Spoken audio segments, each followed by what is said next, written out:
Ngiyathokoza Dlozini. Engifisa ukuyikhuluma kule video ukuthi uma idlozi likufihla, vuma phela ukufihlwa nawe. Musa ukuba nenkani, ufuna ukuvumbuka, ufuna ukukoba. Idlozi uma likufihla suke kunesizathu.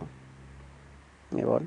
Musa-ke wena uzama ukulwisa idlozi, angithi uzama ukulwiswa lento yokufihlwa kwakho kusuke kusuke kunesizathu angithi esithile. Idlozi suke likubona ukuthi why likufihla.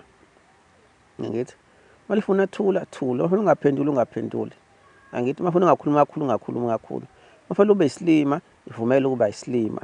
Noma kuthiwa into uyazi kanjani, noma uthi uyibona ngale ndlela right, angithi bona uyibona ngendlela e-wrong, angithi oyenza ngendlela e-wrong, mathiwa thula.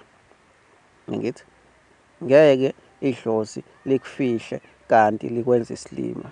Kusuke kunento eliyaziyo, kusuke kunento ekhona. Musa ukukhuluma ungafanele ukhulume, noma inhliziyo yakho injani, ingqondo yakho injani. Methi idlozi thula, shona phansi, zenza isilima, zenza isilima.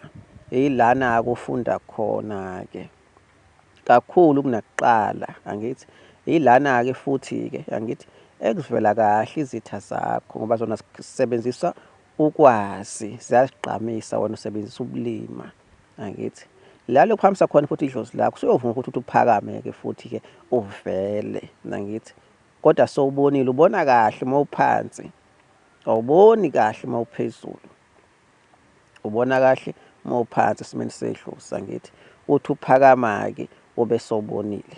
Ungathi uphakama kanti wakabona uphinde futhi uphinde phansi, usiphindise wena phansi. So siyigade lonto, iyingozi kakhulu. Idlozi lakho into elikwenza yona, angithi noma ungakayiboni ukuthi why, kodwa-ke ivumele uzobona ukuthi why, angithi likufihla. Ngiyabonga kakhulu.